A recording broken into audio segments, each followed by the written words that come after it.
Hi guys! Welcome to Anko. So this one is located at the Glorieta branch, but they will be soon opening in Alabang Town Center. Actually, it's going to be on May 8, so mark your calendars. Why? Sobrang daming choices. May mga candles, mga bath gels, bath bombs, and they are actually affordable. So let's start with skincare. As you can see, ayan, may skincare, may toiletries, may lalagyan, may mga makeup, meron silang lipstick. They also have for travel. They have these super affordable beauty blenders. And alam naman natin na, you can't keep them forever. So, kailangan natin ng maraming options. They also have these towels. And then these pouches na super duper cute. Ang daming choices. And then this one, I really want to try. It's like a hair curler. And you can keep it overnight. So paggising mo, ang ganda-ganda na. And then this one is actually a foam pillow. I super want to try it. So most likely, I'll get it next time. And then ito mga acrylic organizers. Grabe, ang gaganda. Kung pwede lang kunin ko lahat, I would have already done that because it's so nice. And malinis tingnan, diba? So kung minimalist ka and gusto mo nakikita mo lahat ng gamit mo, ito talaga yon. Itong mat niya, medyo may kamahalan, but when you step on it, you'll understand why. And then, itong bathroom organizers. Ako, I need this badly kasi 3 kaming gumagamit ng CR, pang-4 si baby. And then, syempre, mga mommies, kitchen finds. Ang dami actually options, lalo na for Mother's Day gifting. Guys, ito na talaga yung sign na dito kayo mamili ng Mother's Day gift items. Kasi, ang daming choices for mommies and affordable. Uulitin ko, affordable, but matibay ha. Because I already have some of these. I've actually shopped at Anko mga 3 times na. And wala pa naman akong nabili na parang nagsisi ako. So, that is always a good sign, diba? And then these containers, grabe. Ito yung mga containers sa pag pinadala mo sa friend mo, huwag mo lang asahang babalik sa'yo. Kasi they will keep it because it's super nice, super functional, and aesthetic. Ayan o, yung 8-piece bamboo lid na yan. Bet na bet ko yan. Tapos, etong mga panluto, mga gamit pa sa kusina. Natutuwa ako kasi ang daming choices, aesthetic, mura, affordable, functional.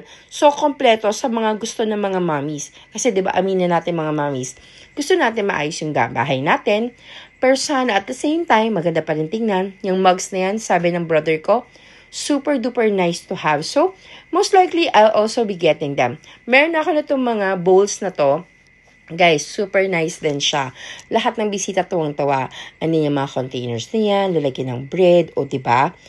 Parang ubusan talaga ng budget to. So, make sure lang na when you go to Anko, you also have budget. Kasi, mapapabili ka eh. And makakabuti naman din talaga siya sa bahay. And then these vases, medyo kakaiba, diba? I actually have the U-shape na teal colored. I use it on the bookshelf. I've already posted about it, so you should see it on my feed. It's really, really nice. And then they have safe candles. They have the tea light candles. Meron din siya yung mga mini-melt na mga candles. And then the picture frames. I actually got one here to replace the one that my cat broke. And it's super nice to look at. And again, ang mura, 200 lang. And then you also have these art and craft materials. And you know me, I love my art and craft materials. So, syempre, ang dami kong kinuha dito. I will actually be reviewing it very soon. I've managed to already fix my room, fix the attic. So, very soon, makikita mo na tong mga to in my videos. Kasi iisa-isahin ko na siyang i-review. Lalo na, ayos na yung attic. Pwede na ulit tayong mag-shoot doon with the proper lights and all of that. So, I'm super excited to share with you some of my Anko finds. Kasi I have a toddler. And alam ko yung ibang moms dyan, they also wanna know, sulit ba? Like, ayan, yung ABC Beads message set na yan. Sulit ba if they buy it for their kids? Is it worth my money? And so far with my experience with Anko, sulit pa naman lahat ng nabibili ko sa Anko. Again, I haven't had yung buyer's regret that they call. So far, everything I bought, I was like, I should have gotten more. I should have gotten the other one. Ganon pa rin yung pakiramdam ko. Kaya na-excite ako. And now they're opening in the south. Parang, whoa, thank you, diba? Finally, mag-open na sila sa south. And again, ayan, pinapakita ko sa inyo yung price point para naman alam nyo na totoo yung sinasabi ko. Ayan, may mga clay materials. Meron silang mga stencils that you call it. May mga stamps din.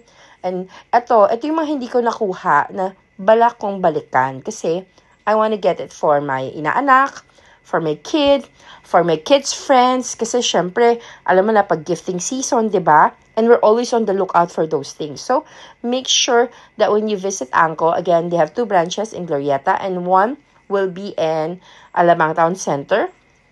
You make sure that you have your list already. Kasi, promise, malulula ka sa dami ng options. Tapos, ang saya lang. Ang saya ng feeling na parang naroon ka sa very high-end version of the other malls and you don't have to go anywhere else na. It's like a one-stop shop for mom, dad, brother, ate, bunso, even the office friends of your husband.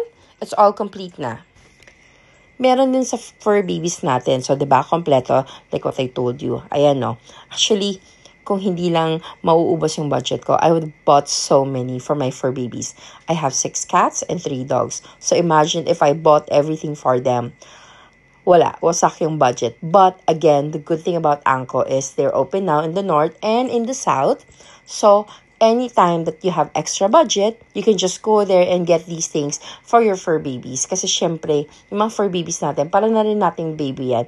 We have to make sure that they have the best of the best at the most affordable price possible.